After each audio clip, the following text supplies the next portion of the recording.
Hey there, friends. We are back with a new episode of 2 Pixels Off. I am here, Mike Janda, with my home dog, Brad Hussey. How are hey everyone, you, how's Brad? it going? I'm doing well. How are you doing?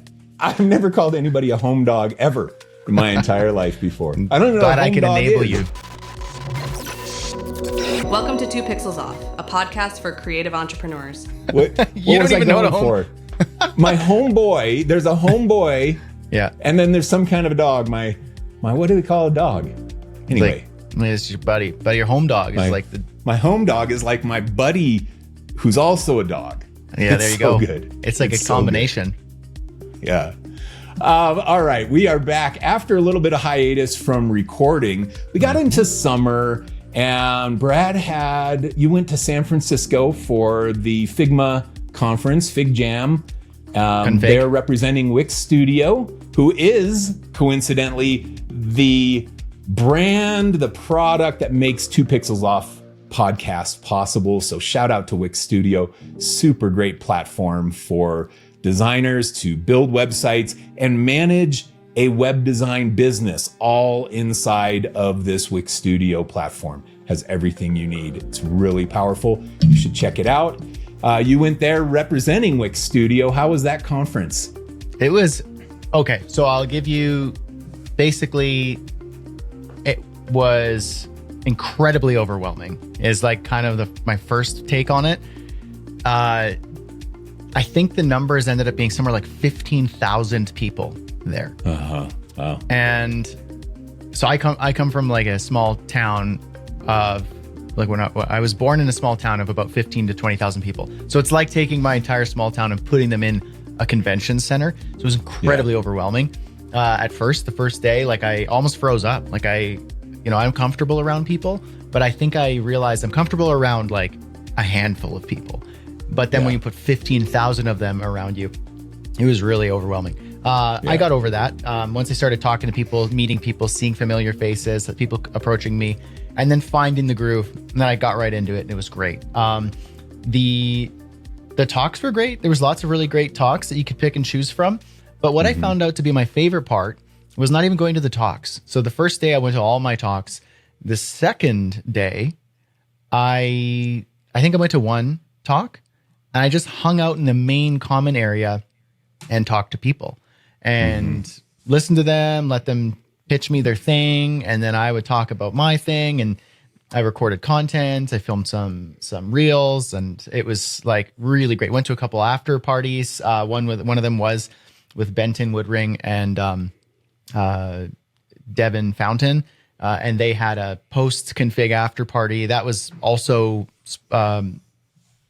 Wix sponsored that event, so everybody got to go and meet up, and then drinks and appetizers were on the house, compliments of Wix Studio. And so we just kind of got to chat, and it was really great because there was a lot of people there from all different sorts of product design, UX design, product management, web designers, people who used everything from, Figma to all the other design tools, some were like Webflow, WordPress, Wix Studio. They were all there. And so we can kind of all talk and kind of shoot back and forth and try. And it was just a really cool environment to be in person with these people. And then it just worked out really great. It was, by the end of it, really, worth it. And I could see if I were to go to config again, I could see just approaching it differently, kind of expecting the big crowds, but also knowing the value in it. For me, it was like talking to people and kind of building kind of professional relationships. And then I walked away with a few like kind of, I'd say friends, where like talk on Twitter and see what they're up to. And it's been really cool. It's awesome. It was config. I think I called it Fig Jam when we were starting. Fig Jam is like their note-taking tool. Yeah, that's their note-taking tool. But hey, shout out to Figma. Fig Jam would be a pretty freaking sick conference name to say. It would be. But it's a good tool name too. Yeah. Yep. Absolutely. Okay, and then you went, and we don't have to get the whole vacation digest, but you went to your family cabin too, on the lake, and did that whole thing. So Brad and I haven't talked for a month now. We've exchanged some emails and a couple text messages, but we haven't talked for a month. Yeah. And so we're going to shake off the dust, and we're going to dig into 2 Pixels Off today, where we're going to talk about discounting prices. Should you discount your prices? If so, how should you discount your prices? If so, how much should you discount your prices? If so, how do you get your clients back up to bigger prices in the future after you've discounted a price? We're going to dig into all of this kind of stuff today on 2 Pixels Off. Okay, I got a beef with this one, Brad. Every once in a while, I get mad about advice out there. And there's advice floating out there from people that say, oh, you never discount your prices. Never discount your prices. What do you think of that, Brad? Never discount your prices. Because I've seen that advice floating around, and people take it to heart because it's delivered by an authoritative voice. I just put up air quotes for anybody who's watching the video version. You'll see that. But yeah. So the air quotes authoritative voice. Should you discount prices ever? Let's dig into that first. Yeah. I say, okay, excuse me. I think, okay, let me put it this way. If you are totally against discounting, and discounting is horrible and it's terrible and it wrecks your reputation and it makes you look bad and you'll never take part in it when you offer your services, then you should be consistent and not ever buy anything on a discount. Anything from groceries to anything at the store. Slam back to the, what a rebuttal. It's a good one. Rules for thee, not for me. Like, no thanks. Like, if you won't discount your prices, then you should, take have a bit of your own medicine. And when you go to the grocery store and there's a rebate or a discount, you should go, I'm not buying that milk this week because you know what? It used to be $3. Now it's $2. No thanks. I am a no discount. Like, that's my rule. And so you shouldn't be able to buy anything on discount. And then you realize, like, discounting it's just a form of re-incentivizing, rebalancing priorities, presenting value in a different way. It's a marketing strategy. It's a way of boosting your sales. It's a way of shaking kind of the mentality of your market and maybe having them look at you a little differently. It's like, I think you can do it totally fine. And so it's like, if you participate in discounts as a consumer or as a business owner, I know that when I'm like here's a good example. You probably subscribe to many software as a services on a monthly basis, but you probably upgrade to the annual one because you save 2 months of the thing. That's a discount. That's a deal. I'll take a deal. If I'm subscribing to 10 $100 a month subscriptions and I can upgrade to the annual one and I get 20% off of all those, that's a massive amount of savings that I'm going to then put into my savings in my business, or I'm going to invest it, or I'm going to pay myself a little bit more. And that's a discount. That gives me a little bit on the other end. So if I participate in that, I should also look at what I'm offering and go, am I willing to discount? What ways can I discount that maintain integrity and my brand image? But I shouldn't be the one who says, never discount, don't discount, discounting is so bad. Meanwhile, I'm over here like getting a deal at the grocery store or on my clothes. It's like, no, be consistent, or you're just doing something weird here and you're trying to look a certain way. And I think it's a front. It's just smoke. It's okay. So first of all, I've never heard that rebuttal. And I freaking love it. I love the throwing the concept back on someone. So I've had people come in, when I've talked about discounting. I think somebody commented on one of our reels about that. It was like, oh, you're just trying to get people to charge less. I'm like, what? I don't know. First of all, I don't know what the incentive would be for me to globally try and get designers to charge less than they're worth. And anybody who knows me knows that that's not my mission. My mission is for you to land work and generate the highest profits possible. That's my mission. Anyway, somebody came on trolling like that. And it was frustrating to me, but I didn't have the rebuttal that you just had. And if you put that mindset back and say, okay, I understand you are anti-discounts. If you're going to be anti-discounting, then be anti accepting discounts. I love it, man. No more Black Friday deals for you. No more Black Friday deals. No more 2-for-1s. No more get your soda free at McDonald's if you buy your combo meal. No more any discounts for you. I'm sorry. Yeah. If you're going to take that stance, and if you're not going to take that stance, then discounting is a marketing tool that you can use in certain scenarios to incentivize a client to say yes. Yep. All right. I love that, Brad. You freaking slayed on the first. It's like a mic drop. I want to just drop the mic and say, "Suck it, everybody." It can't be anti-discount. Yeah, you can't be anti-discount, or otherwise you agree to pay full price for everything for the rest of time. There we go. That's it. I think that's a very strong argument, and so I think it's very, very strong. You can kind of tell. With that, now, let's talk. So we're both on board that you can discount. There are scenarios that you can discount. The one that I use, we talked about this in our supply and demand episode. And in supply and demand, one of the ways to increase demand, meaning increase the quantity of people who will be attracted to your business, one of the ways to do that is to reduce your pricing. And then you'll have more people saying yes, and then supply will start to grow.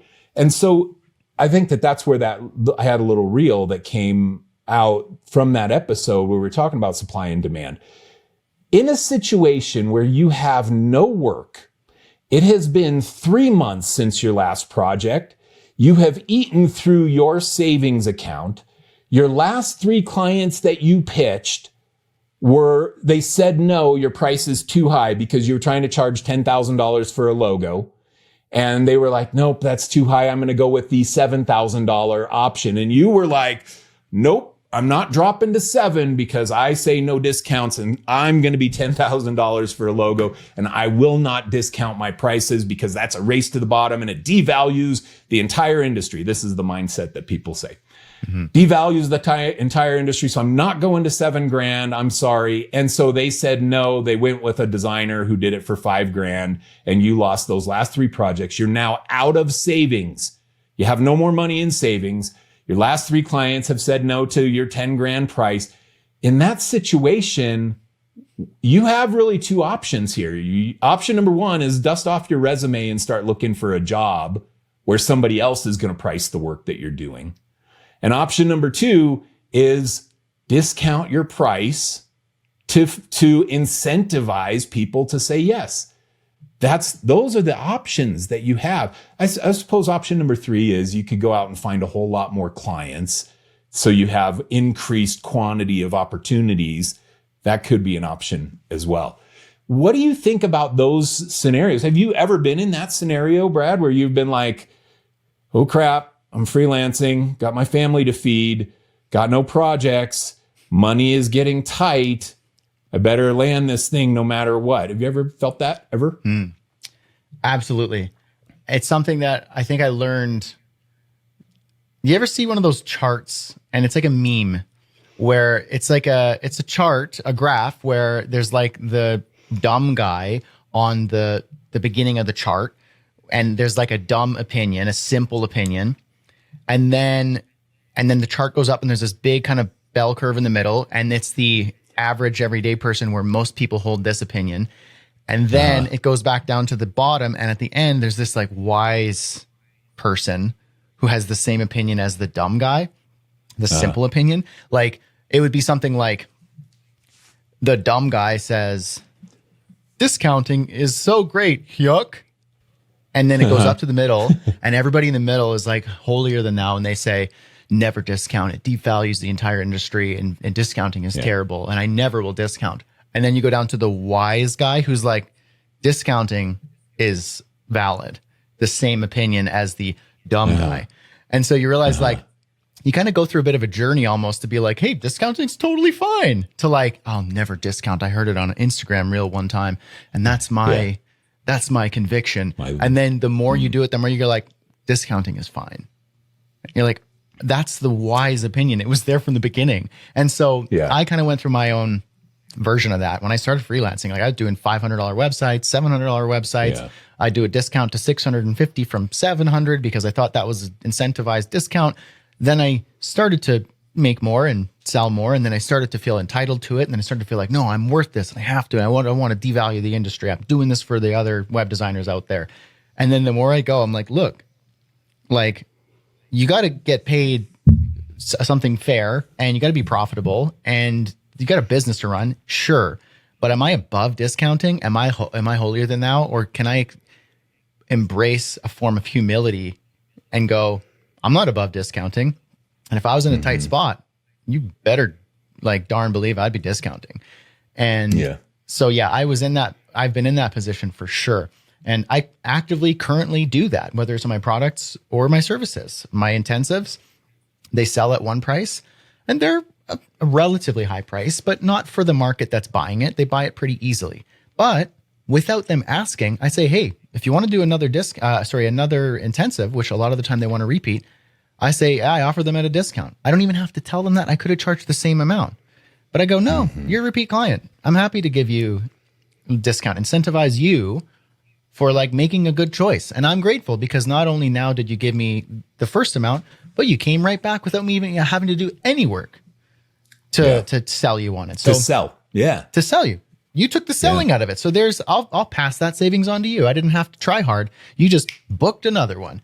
Here's 20% off of that. And so I'm not above discounting. And if you're in a spot where you got a discount, I think it's suck it up and embrace some humility. You're not better than that. And it's not like a dirty thing that you just can't touch, like with your nose up in the air. I totally agree. Okay. You reminded me of a story that I saw. This was years ago, before I even started sharing content. I was following a few people in the thought leadership creative space and saw somebody post something about, it was, I think, $10,000 logos. And it was something about, I'll do any logo for $10,000, something along those lines. And then I read the comments because I like to read the comments and see what kind of trolls are showing up in the comments of people. It makes me feel better when I have trolls come into my comments when I realize that the trolls are in everybody else's comments too. So I go and read the comments. And one of the comments was, if you're doing it for $10,000, if you're designing logos for $10,000, I'll design them for $9,500. And then the person who posted the $10,000 logo recommendation put in the comments, why would you do that? Why? Like that was a bad thing. Why would you do a $9,500 logo? Because I'm setting the industry standard at $10,000 for a logo. And I wanted to reply inside that feed and say, you do it so that you win the freaking project over the $10,000 price. That's what you do it for. That's why these discounts exist. It's so that you're giving this extra little incentive for somebody to choose you. $500 savings off of your competitor's price. Mm-hmm. That can be that can be sufficient motivation. I had so this is when I moved to California. I had 2 job offers, man, and they're both. This was like year 2000, I think, and both of them. The first one came and it was 120 grand a year salary plus benefits and stuff, and it was down in Irvine. And I was like, oh man, I want to live down in Irvine, Orange County. It's so great. And then I go through my interview process at Fox. I don't know if I should even share my salary, but I go through that whole interview process. And when they made the offer, he was like, what is the other offer that you have? And I was like, it's 120 grand and it's for this company down in Irvine, blah, blah, blah. And he said, okay, I'll match that offer. And he made it 120 grand. And I had no motivation. It threw me into the massive confusion. If he would have offered $120,001, then I would have been able to say, well, this one pays more and that one doesn't. So I had to make my choice completely on other variables because the price variable was gone. Mm-hmm. I had to make my choice based on other variables. And those other variables were, I liked the lifestyle down in Orange County better than the lifestyle inside LA. I didn't want the commute of LA, and don't need to say more than that. There were other variables like that I had to try and make my decision. And I ended up accepting the job in Irvine because those variables were more valuable appealing to you. Then I went through a week of just feeling like I made the wrong decision. I went back to Fox and said, I think I made a mistake. Is my job offer still valid? And I ended up rectifying it and ended up going to Fox. But it was my mindset that I remember so clearly that price had so much to do with it, because I thought $1 more and I would have been able to mentally justify saying that I should take the one that's more valuable. Now, the discounting logic in this situation it's the same concept, but it's reversed. It's you having somebody else being $10,000 and you being $9,999. Now there is a financial motivation to pick you for the project rather than the other person. You beat them in that price category when they're considering the variables on why they should choose you. We did an episode on that too. Why do people pick one person over another? And price is one of those variables. Yep. We discussed there. Yeah, it's right. It's when that story you shared, it's like, here's the same price. So now what? You realize that there's other factors at play, the other forms of value that you personally value. And so you look at, reputation, you look at, job prospects, you look at location, lifestyle. It's more expensive here. It's less expensive there. Oh, there's a major airport here and there's not here. I mean, there's lots of different forms that you personally will look at. Price is one of them. And when that's taken out of it, then you have to look at the other ones and weigh those things. And so discounting, if someone's offering a $10,000 website service, your competitor is, and you say, I'm going to offer it for $7,500, then, sure, you beat them on price. If you're offering, let's say, the same service on paper. So now your customers, potential customers, the market, if they know that your option is there and this option is there, you win on price, but that's not the only thing. If they're only buying on price, then sure, you'll win them all. But it's not the case. People will still buy the $10,000 one. And why is that? Because of those factors we talked about on a previous episode. Oh, you're new and you're not well known, and I don't know your experience. But this one's like really coveted and well known, and it's got a good reputation.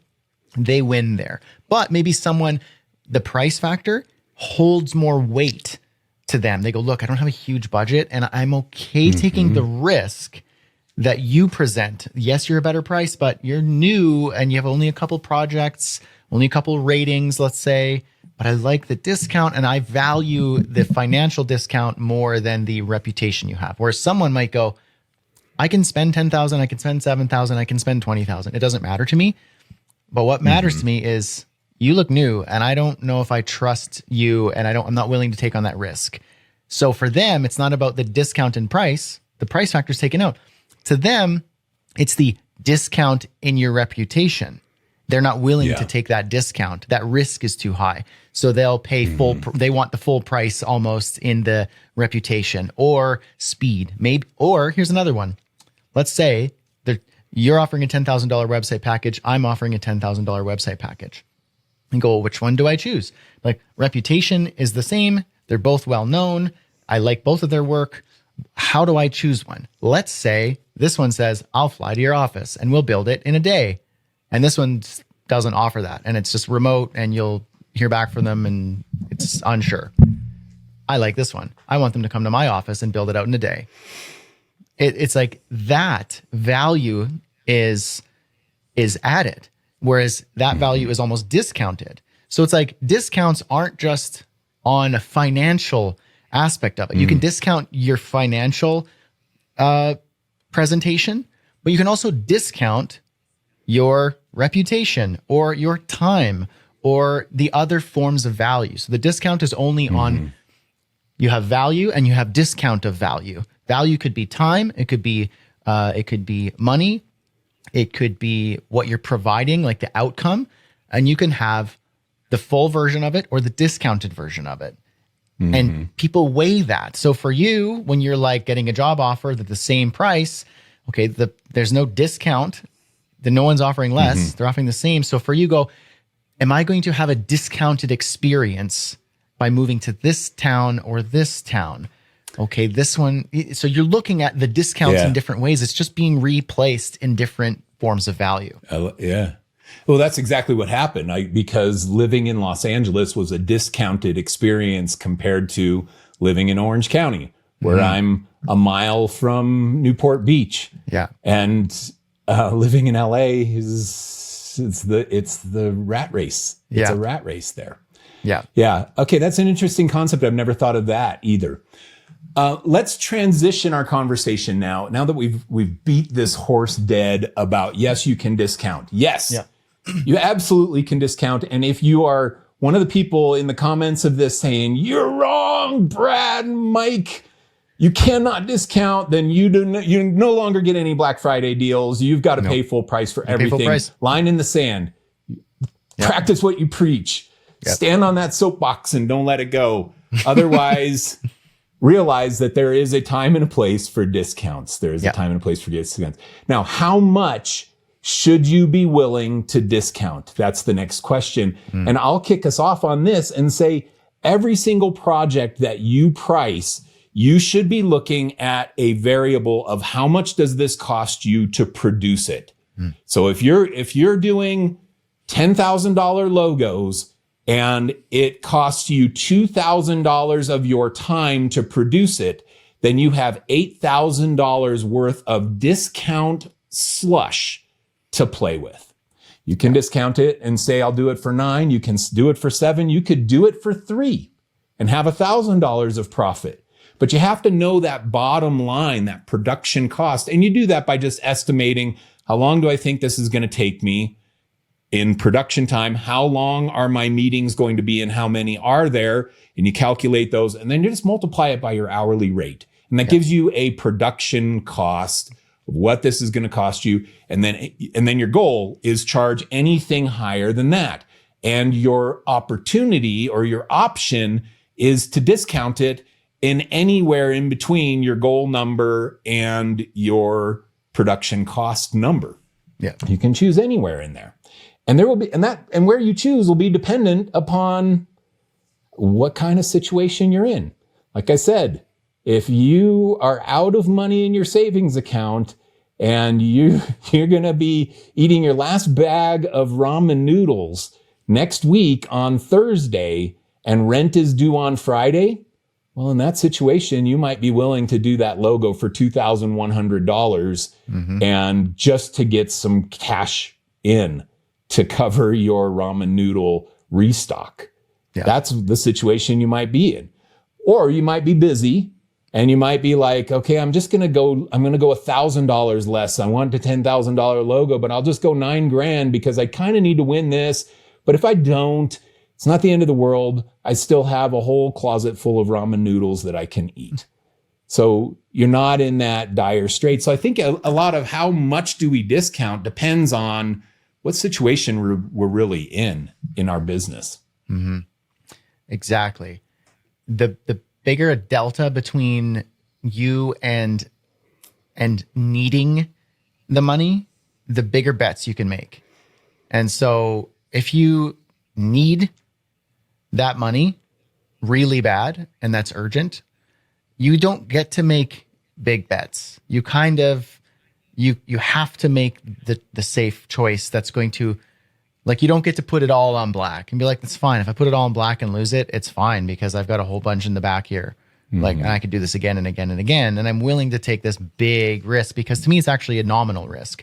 Whereas if you're like, I need to eat tomorrow and I need to pay bills tomorrow, you're not going to put it all on black unless you've maybe got an issue with gambling, let's say. But you're going to go, I'm going to make a safe choice here. And so in that case, when it comes to trading your service for money, making the safe choice is, I'm not going to put up this front and say it's $10,000 or nothing and risk not getting that job. You're going to say, Yeah, it's $2,500.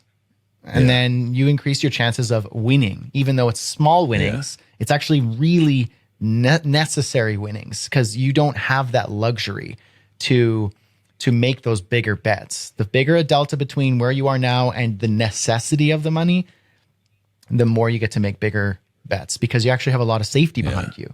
And so I think what I might say though is you're right. You need to know your floor. Like what's that minimum? Because it does have a production cost. You know, if you were to make a product, a physical product, you literally have your material costs and the costs to produce the thing. And you say, you know, my brother sells handmade bags and backpacks and duffel bags. And so he makes things. And so he says like, this bag cost me $40. I'll sell it for $250 because, you know, I got to make a business out of here. I'm not just like buying materials, making it and selling it for $40. Like there's no room here. Like he's got bills to pay. He's got kids. He's got family. He's got mortgage. He's got all of it. Right. So you need to create a delta between where you are and where, and what you need. And so you have that minimum. And so you just know, like, I can't sell this for $40. In fact, I can't even sell it for $60 because I'm not going to get ahead. You know, my machines are breaking down. I need to replace them. So I need to have that room. Services, it's all feels like wind and smoke because you're not like, well, I have this material cost. In fact, you do though. Like look at your expenses personally and professionally and what you require. And there's your number. And then how much do you work in order to accommodate that? And then you just do your hourly rate, which is not what you charge. It's, I need to minimum make this much a day in order to pay the material costs of my existence, you know, as a person and as a business. And so you find that number and you put a bigger number on top of that, not because you're greedy, but because you're a normal person running an operation that has costs, unforeseen costs. You need to save. You're going to have low months. You're going to have a tax surprise. You're going to have an expense surprise. Something's going to break down. Your computer's going to break down and you need to spend another $4,000 on the workhorse, like whatever it is. And so you need to accommodate that, but you do have wiggle room. So know that. But I think the danger in discounting, where I think a lot of this maybe commonly accepted wisdom comes from, is it's rooted in something real, but I think it's taken too far because it sounds nice on an Instagram reel. Is that there is a danger in discounting in that you can actually twist it and distort it so that you train your customer or your client to never believe your price. So if you're like, it's $10,000, but for you, it's $2,500. And you go, wait, okay, sure. Great. I love it. I thank you for that big discount. And then the next time you're like, it's $10,000. And you're like, well, I paid $2,500 last time. Where's my discount? And you go, oh, it's only a seasonal thing. You're like, well, I'll wait till next season then. And then you go, wait a minute. And if you do that enough times, the price you put out there, no one believes it. Basically, you don't even believe it. And so if you're just putting out like this phantom price because it's not a real price and it's just a trick to make it seem like your real price is a deal, then it gets into the territory of you're training your customers to not believe you. Maybe it borderlines on unethical because you're just basically telling a lie. You don't even believe it yourself. And so that's where I think that, advice comes from, is it's rooted in that. But that's not what all discounting is. But you do have to be careful. Your discounting can't be given out like candies at Halloween. It needs to be selected and thought through. And there's almost an element of discernment there. It's not like everybody gets 80% off all the time. Now, Black Friday only, 20% off logos. I see people run these kinds of specials. I'm like, I don't think that's what we're talking about here. And that isn't what we're talking about here. That works great if you're selling online courses or any kind of widget thing. If you're selling a turnkey thing, yes, you can run discounts like that. But in creative services, this is the way that I recommend looking at discounts. Economies of scale. That's how you can do this. Economies of scale. So a client comes to you and they say, we want you to design a logo. And you say to them, okay, great, we can design a logo. And then you come back to them with a proposal for some brand strategy and it has some logo, and it has the logo design, and it has a style guide. So now you have these 3 elements that go into this identity design project. And you can say to the client, yes, we can design your logo and it's $5,000. We can do some brand strategy and it's $5,000. And we can do a style guide and it's $5,000. I'm just doing this for easy math. So that gives you a total of $15,000. If you do 2 of them, I'll give you a 10% discount. If you do all 3 of them, you get a 15% discount on the total amount. If you do just 1 of them, like just the logo design, then it's $5,000. So you can motivate them. And they do, cell phone companies do this all the time. You know, you bundle and save your Comcast or your cable TV, where now it's cable and it's your streaming internet and it's your cell phone and it's all bundled, and buy 3 and save. You can do that kind of thing inside of your business, in your creative business. Just separate the deliverables into 3 different categories like that, and then offer an incentive to buy. You can do this with, I recommend for a lot of people, selling bucket of hours. And a bucket of hours is you sell your client 100 hours of your time and it's full price. Let's say $100 per hour. But if they buy 200 hours, it's $90 per hour. If they buy 300 hours, it's $80 per hour. So you're giving them motivation to buy more hours. You get higher volume and they get a discount on your rate when you do that. Very, very common stuff. And that's how you can discount your services here. It motivates the client to engage you with a bigger engagement. You could do this on a multifaceted project too. And then I'll stop my ramble here, Brad, but it's like client comes to you, they need a logo, they need a website, and they need some print collateral, a brochure or something like that. Do the buy 3 and save, buy 2 and save. Don't phrase it that way, but tell them, here's your logo price, here's your website price, here's your brochure price. And if you sign off on all 3 of them right now, I'll give you a 10% discount. If you sign off on just 2 of them, I'll give you a 5% discount. You can discount things that way, and then it protects you from the problem that Brad was explaining, where next time they come back to you in a year and they say, hey, we want to do just a logo, and you can give them the full price logo because they paid the full price logo. They just got a package deal when they signed off on the 3 things last year. Yeah. What do you think of that approach? Yeah, I think it's brilliant. I think the strategy for, you're not training your clients that your price isn't real. You know, you gave them a discount for no real reason. You know, you say it's $5,000 and they say, I don't want to pay $5,000. And then you're like, well, how about 4,000? And then they go, all right, okay, deal. 3. Okay, Don't go away. Don't 3. go away. Yeah. And so then you're like, all right, so now you just changed your price arbitrarily. They saw that you don't actually believe your price, or you gave away, everybody knows that you got to make some profit, but you just gave away that you don't really value your profit that much. You'll give it away without a fight. And so you're training them like to not believe your price. And so that client who paid $3,000 for your $5,000 package next time is not going to want to pay $5,000, because why? Why would they do that? But in this case that you just outlined, where you say it's $5,000 for the website package, and it's $5,000 for the logo, and $5,000 for the the branding package or whatever. Then you go, the next time they come to you and you say you gave them that bundled and saved discount incentive. Next time they say, you know, we have another website, and you go, oh, cool, $5,000. They're not going to go, wait, I want it for 4,000. You're like, well, it doesn't work like that. If you want, do you have another brand? We could do another brand package and website package, and we can, and you know what, because you're a repeat customer, you know, I'd be happy to maybe not discount, but you could say, I'd be happy to add a 3 months of social media. We've got a new social media manager on board, and we want to give that person an opportunity to show their skills, and we could throw that in there. How about that? And they're not paying less. They're not discounting. You're maybe throwing extra in there. You're not, you discounted your previous work with that client, but they don't now expect you to discount on your services, because the way you framed the discount, it wasn't just this arbitrary, like Black Friday. All I'm going to do is wait until the next time, until your real price comes out. And so that's the way you go from discounted project to the repeat client with a higher price. And maybe one other thought here is, if your client wants a discount, all they're looking for really is, let's say you offer $10,000 for a package and they say, it's a bit high for me.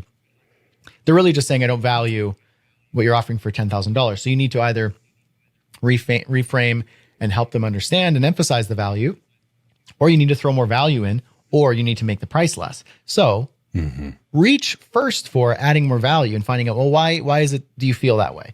And maybe they realize they really do value that social media aspect and you didn't talk about it a lot. You go, well, yeah, no, how does this sound to you? Does this sound fair?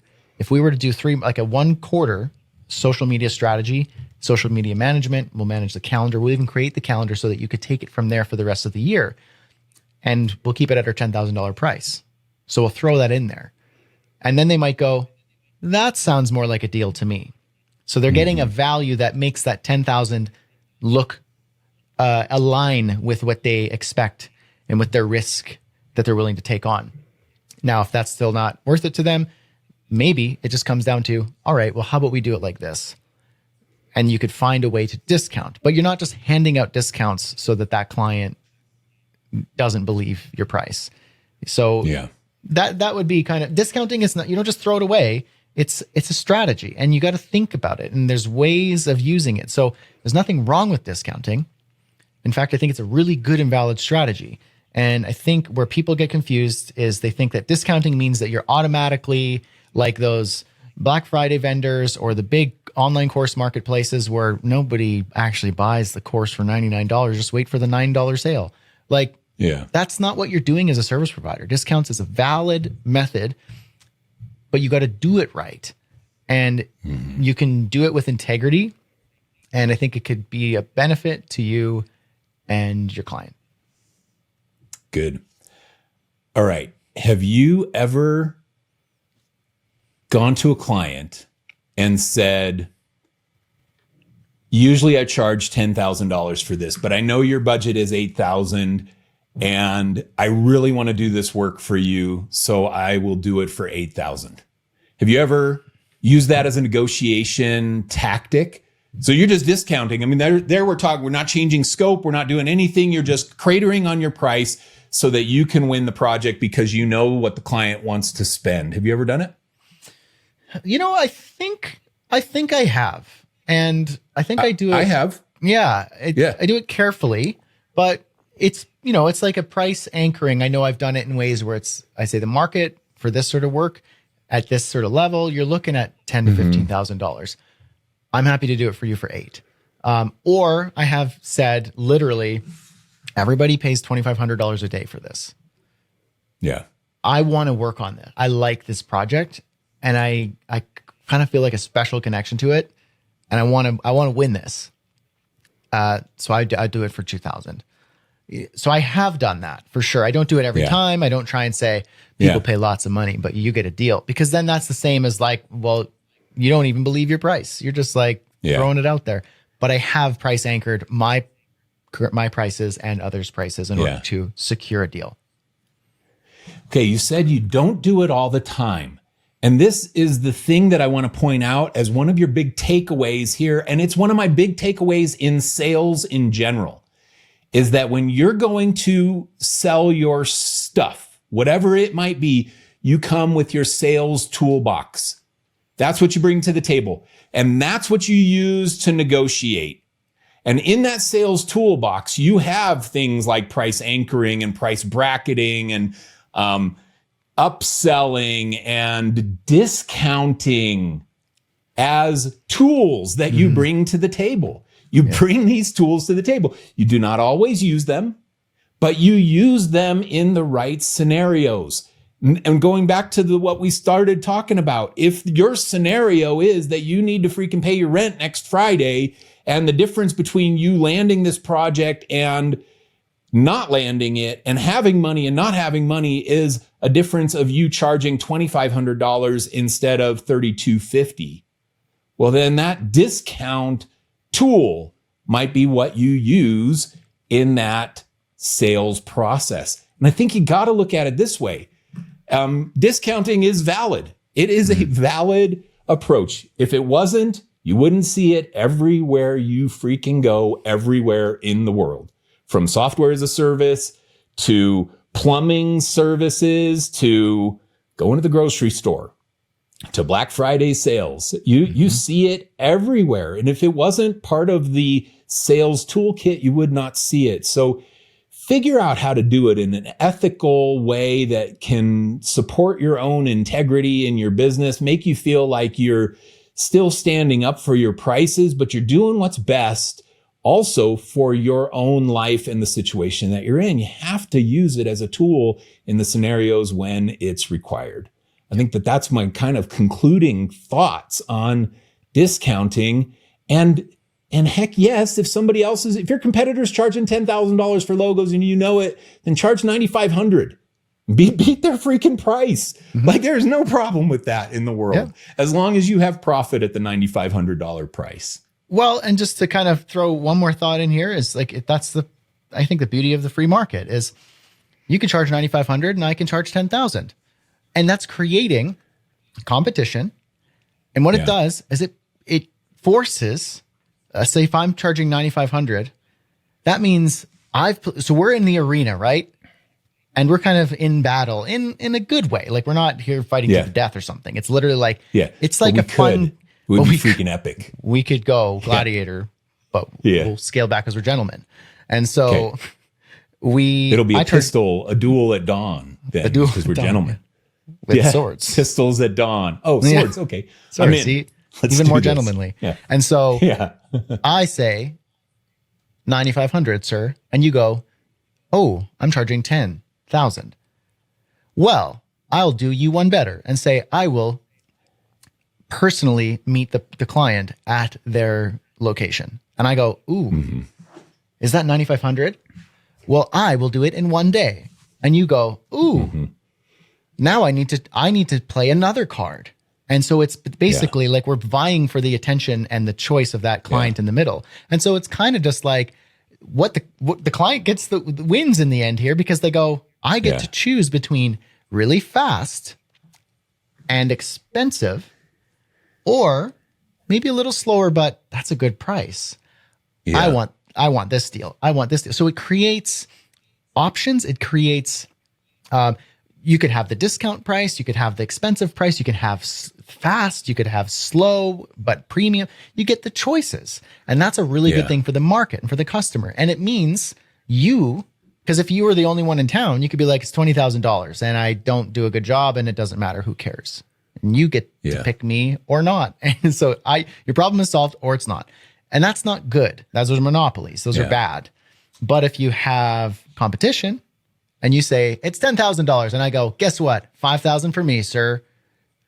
What are you going to do about it? It means you need to up your game or change things around. And that's a wonderful, wonderful thing. So discounting is good. Business is a game.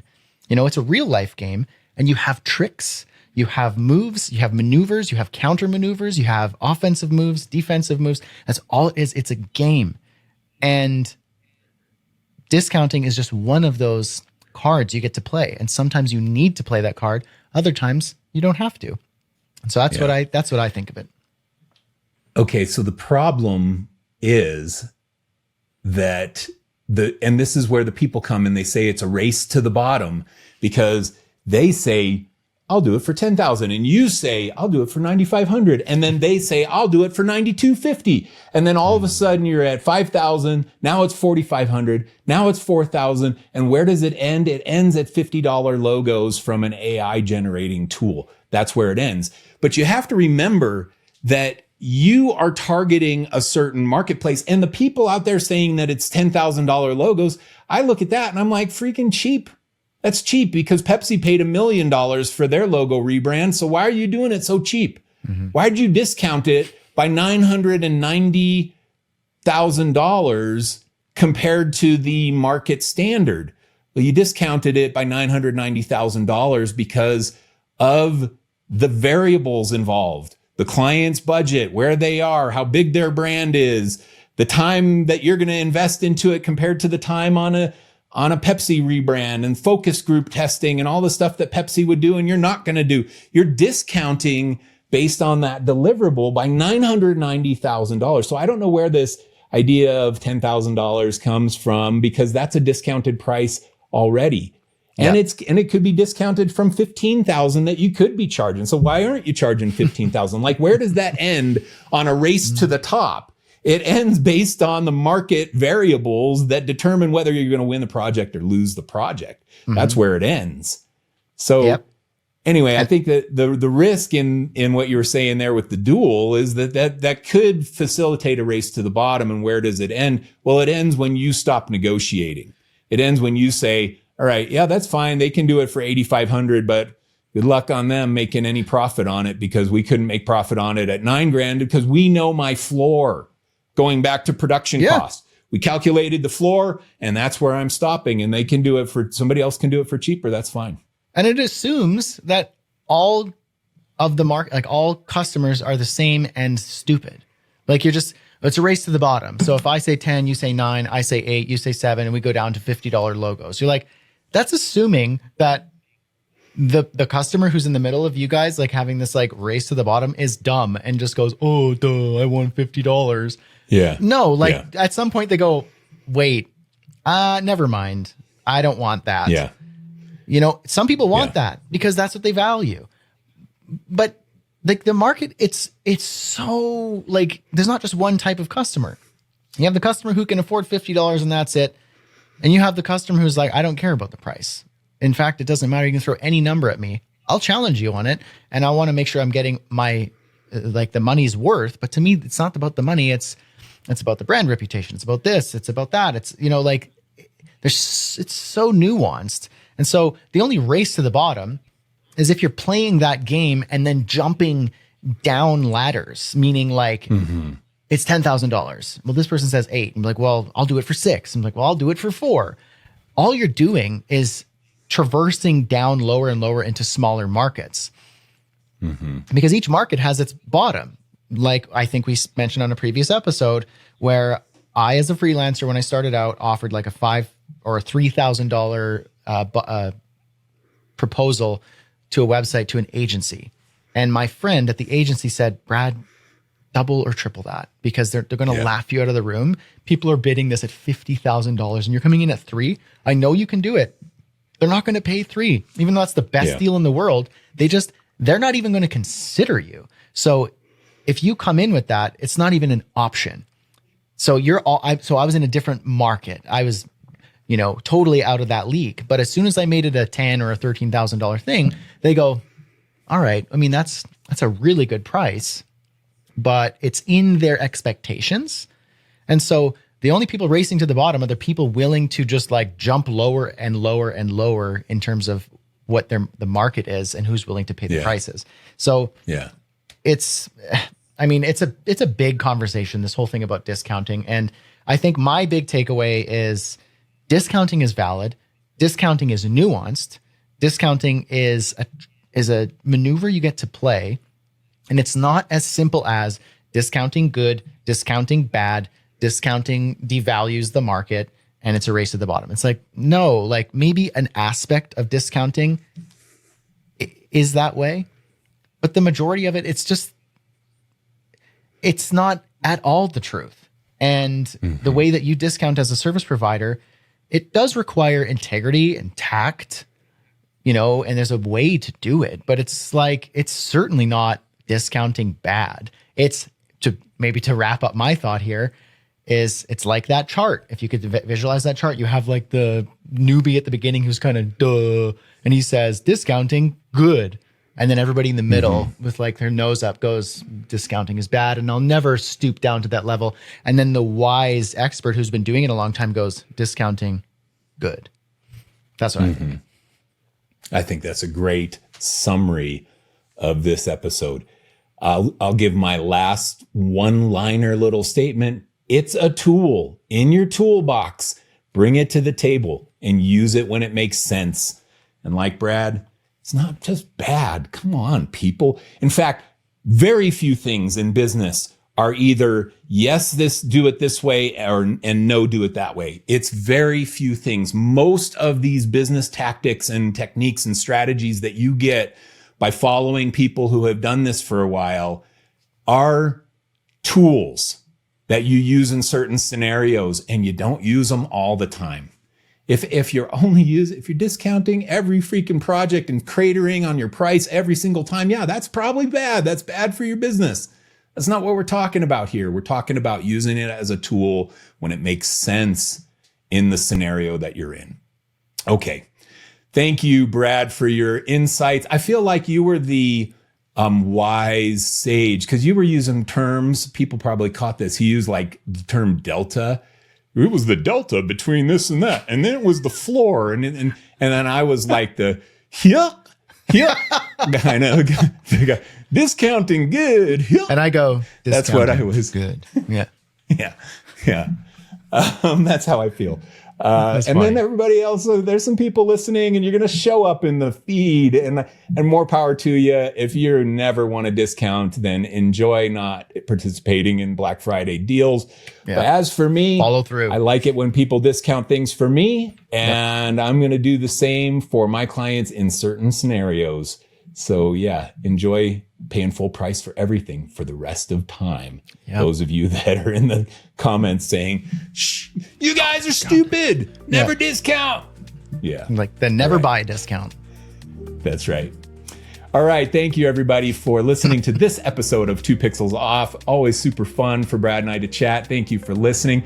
If you like our podcast, please drop a comment or a review in your favorite podcast platform. And final little shout out to Wix Studio for making this podcast possible. We appreciate Wix Studio, great tool for web designers. And you know what? It's easy enough if you're not a web designer to finally bite the bullet and say, okay, I got to learn one of these tools. Wix Studio is a great choice for you to learn to start offering web design services.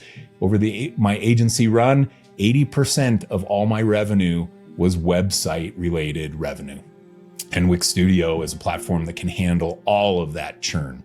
80% of my revenue was like $22 million or something like that in revenue. So it's substantial money out there inside of web design services. All right. Thanks, everybody. And Brad, we'll see you again on the next episode of 2 Pixels Off.